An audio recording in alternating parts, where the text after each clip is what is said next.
श्रावस्ती लोकसभा क्षेत्र का जब से गठन हुआ तब से लेकर यहां पर कोई प्रत्याशी 2 बार जीत नहीं दर्ज करा सका है, लेकिन राम शिरोमणि वर्मा ने इस बार इस रिकॉर्ड को ध्वस्त कर दिया है। इस बार इस क्षेत्र ने अपने लिए अपने पुराने सांसद को ही दोबारा सांसद बनाकर सदन में भेजने की मंशा पर मुहर लगाने का काम किया है।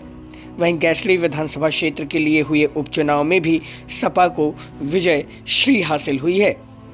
बलरामपुर तथा श्रावस्ती के लिए संयुक्त लोकसभा सीट 58 श्रावस्ती से इंडिया गठबंधन के समाजवादी पार्टी प्रत्याशी राम शिरोमणि वर्मा भारी मतों से विजयी घोषित किए गए हैं।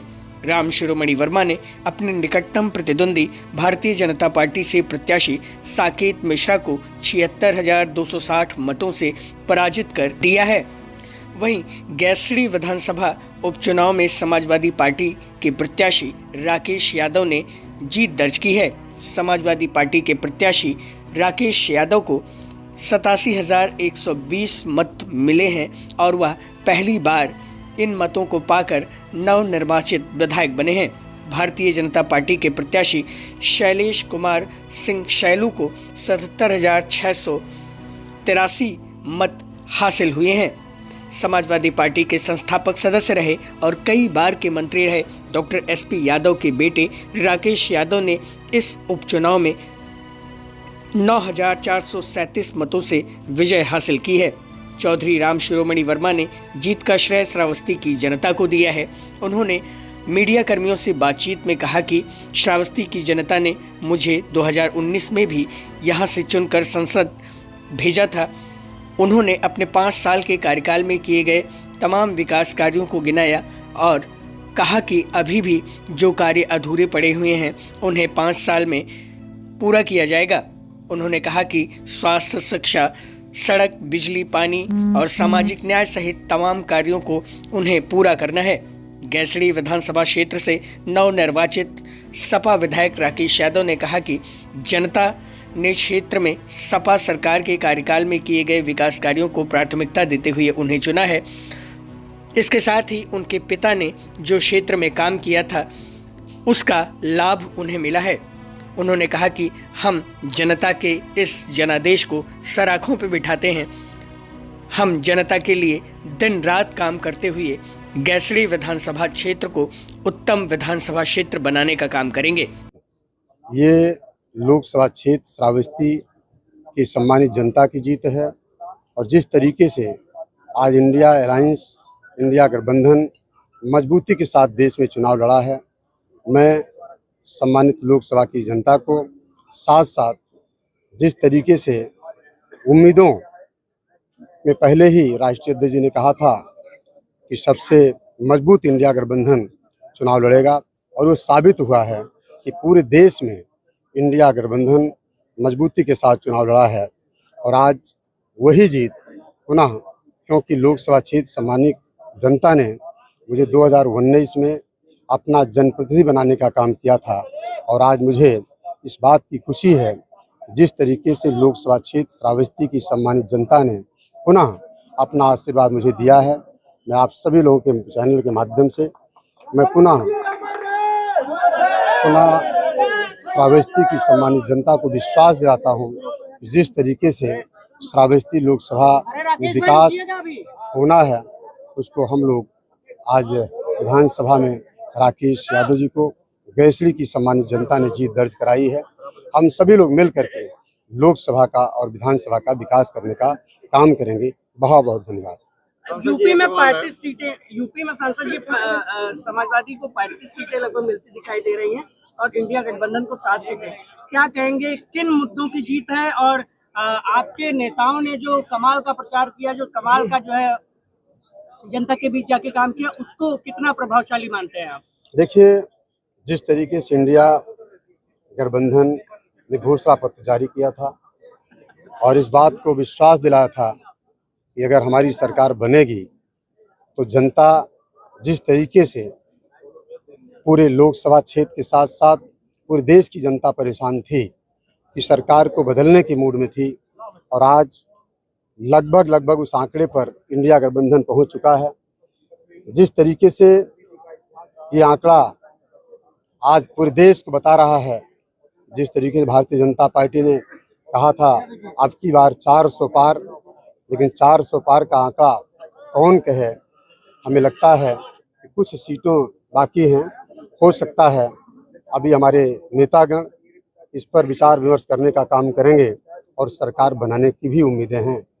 हमें लगता है कि जिस तरीके से पूरे देश की जनता ने विश्वास जताया है इंडिया अलायंस पर, इंडिया गठबंधन पर, आज पूरे देश की जीत है और हमारे देश के सभी जो सम्मानित जनता जनार्दन हैं उनकी जीत है। जिस तरीके से किसी को उम्मीदें नहीं थी, भारतीय जनता पार्टी तो कह रही थी बहुत कम आंकड़ा होगा, और हमें लगता है कि जीत से कुछ सीटें बाकी हैं। और हमें लगता है कि जिस तरीके से इंडिया अलायंस के ऊपर जनता ने विश्वास किया है उस पर हम सभी लोग खरा उतरने का काम करेंगे। धन्यवाद। राकेश भैया, आज आपने अपने पिता के पद चिन्हों पर चलते हुए एक बार उनकी ही सीट पर दोबारा जीत हासिल करने की जो है कामयाबी हासिल की है। क्या कहेंगे, ये जीत कैसे मिली और कितनी कठिन डगर थी इस पर? ये जो समाजवादी पार्टी और पीडीए के जो कार्यकर्ता थे और जो मेरे पिताजी द्वारा गैसड़ी विधानसभा में जो किए गए विकास कार्य, उनको याद करके लोगों ने हमारे ऊपर विश्वास किया है। मैं उस विश्वास को आगे बढ़ाऊंगा और लोगों को साथ में लेकर चलूंगा, और गैसड़ी की जनता को मैं धन्यवाद ज्ञापित करता हूं कि जो उन्होंने हमारे ऊपर विश्वास किया, और मैं पिताजी के कार्यों को आगे बढ़ाऊंगा। आपने अपने पिताजी से ज्यादा मार्जिन से इस बार जीत हासिल की है, क्या कहेंगे? ये जनता जनार्दन का प्यार रहा है और करीब 9000 कुछ 360 वोट से हम विजयी प्राप्त हुए हैं। ये जनता की जीत है, हमारी जीत नहीं है। कितना कठिन था लड़ाई इस बार, क्योंकि उपचुनाव था और जनता के मूड में था कि सरकार नहीं बदलनी है, सरकार वाले भी विधायक को चुन लिया जाए, फिर भी आप जीत के आए। सरकार कोई मायने रखती है, जनता मायने रखती है। जनता ने हमारे ऊपर विश्वास किया है और बूंद बूंद से घड़ा भरता है। जिस तरह हम चले, एक एक व्यक्ति जुड़ता गया और वो कारवां बनता गया। आज वो कारवां यहाँ जा करके हमें आशीर्वाद देकर जनता की सेवा करने का अवसर प्रदान किया। प्राथमिकता जो मेरे पिताजी की रही है, जो समाजवादी पार्टी के कार्यकर्ताओं की रही है, उसको हम लेकर चलेंगे, वही हमारी प्राथमिकता है। बलरामपुर में दो चुनाव हो रहे थे, एक तो श्रावस्ती लोकसभा सीट का चुनाव, वहीं दूसरी लोकसभा सीट जो थी वो गोंडा के अंतर्गत आती है, लेकिन एक विधानसभा यहाँ पर पड़ती थी। यानी कि उस लोकसभा, गोंडा लोकसभा में भारतीय जनता पार्टी के लिए खुशी का माहौल है, क्योंकि वहाँ से प्रत्याशी रहे कीर्तिवर्धन सिंह ने श्रेया वर्मा को तकरीबन 50,000 वोटों से मात देने का काम किया है। वहीं अगर दूसरी सीट की बात करें तो ये समाजवादी पार्टी के खाते में गई है। यहाँ की तीनों विधानसभाओं से बड़े पैमाने पर लीड लेते हुए अगर बलरामपुर को छोड़ दिया जाए तो राम शिरोमणि वर्मा ने एक बार फिर से अपना परचम लहराया है, समाजवादी पार्टी की साइकिल को दौड़ाया है। इस सीट पर तमाम जो जातिगत आंकड़े थे, जो तमाम जातिगत इक्वेशंस बने, उसके कारण और कहीं ना कहीं जो समाजवादी पार्टी और इंडिया गठबंधन के वायदे थे, उसके कारण राम शिरोमणि वर्मा को बड़ी जीत मिली है। बताया जाता है कि राम शिरोमणि वर्मा का जीत का जो आंकड़ा है वो तकरीबन 80,000 है। वहीं जिस सीट पर बलरामपुर में उपचुनाव चल रहे थे उसमें भी समाजवादी पार्टी के ही नेता और डॉक्टर एसपी यादव के पुत्र राकेश यादव को जीत मिली है। राकेश यादव 9,300 मतों से जीत दर्ज की है उन्होंने, और अपने निकटतम प्रतिद्वंदी शैलेश कुमार सिंह सैलू को हराने का काम किया है। इस सीट पर जीत का इक्वेशन ये माना जाता है, एक तो इनका जो जातीय समीकरण रहा, इंडिया गठबंधन का जो साथ रहा, इसके साथ ही जो इनके पिता के द्वारा कराए गए काम हैं, जो वादे हैं, वो पूरा करने के लिए और इनके पिता के प्रति जो लोगों की विश्वास था, जो लोगों का श्रद्धा था, उसके कारण राकेश यादव को जीत मिली है। राकेश यादव ने हमसे बात करते हुए क्षेत्र की जनता से वादा किया है कि जो पिताजी के द्वारा उनके काम छूट गया था उसे ये आगे बढ़ाने का काम करेंगे। वहीं राम शिरोमणि वर्मा ने क्षेत्र की जनता से बड़ा वादा करते हुए कहा है कि वो यहाँ पर शिक्षा को मुफ्त करवाने का काम करेंगे। इसके साथ ही एक लायन सफारी का निर्माण करवाएंगे, जिससे जो है यहाँ पर पर्यटन का विकास हो सके।